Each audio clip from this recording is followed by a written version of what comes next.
Queen Amanirenas reigned over Kush for 30 years. Her throne was in the city of Meroe, and from there she and her husband King Tereticus proceeded over the wealthy kingdom. Kush was the link between the Mediterranean world and sub-Saharan Africa. It was the key transit point for luxury goods such as ivory and other exotic objects. But overall, its most greatest importance was gold, a commodity found in the Nubian desert and greatly prized by the Egyptians. To satisfy the demands of their luxury-loving people, the Egyptians greatly depended on trade with Meroe. But 10 years into her reign, the political landscape changed when Augustus seized control of Egypt from the grasp of Mark Antony and Cleopatra. He proclaimed himself emperor and established Egypt as a Roman province. He was now on Queen Amanirenas' doorstep.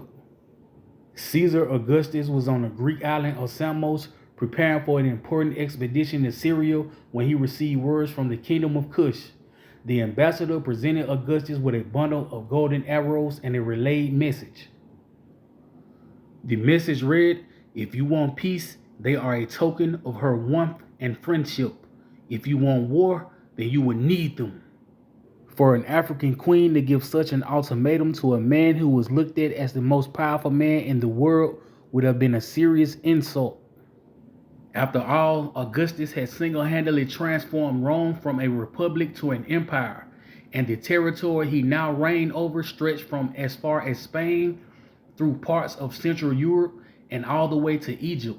Only a year after the conquest of Egypt, the Egyptians in the south rebelled against the Roman rule, causing Cornelius to lead his forces south to repress the rebellion. After regaining order, he crossed into Amanirenas' territory and laid claims on the island of Philae. Queen Amanirenas reluctantly accepted the annexation of a part of her kingdom.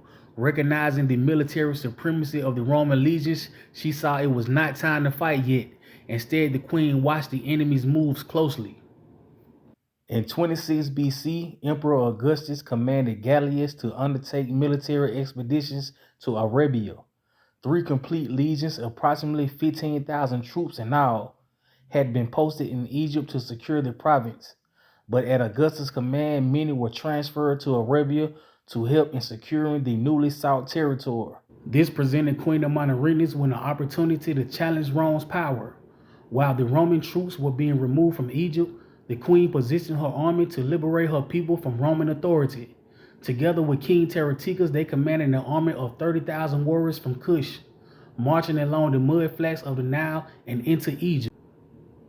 Historian Cassius Dio narrates in Roman history that the Morotic army advanced as far as the city called Elephantine, with Candace as their leader, ravaging everything they encountered. They took the entire region, including Cyan, Philae, Elephantine, a terrain of 200 miles. Strabo adds that in these cities, the Kushites enslaved the inhabitants and threw down the statues of Caesar. They then retreated south with loot, Roman prisoners, and thousands of Egyptian captives. As a last insult, they chopped off and carried away the head of a statue of Augustus. Upon arriving back home to Meroe, Queen Amanirenas took down the bronze head and buried it beneath the entryway steps of a temple dedicated to god Amun. In burying the head, the Kushites ensured that everyone who entered this building would trample this image of Augustus beneath their feet, ritually manifesting their victory over the Romans. The war with the Romans lasted for 5 years. Throughout those years, Queen Amanirenas lost her husband, her son, and one eye. Yet she reigned victorious over the Romans. The power of manifestation is real. Hollywood would never play this story, for it shows the victory of the African.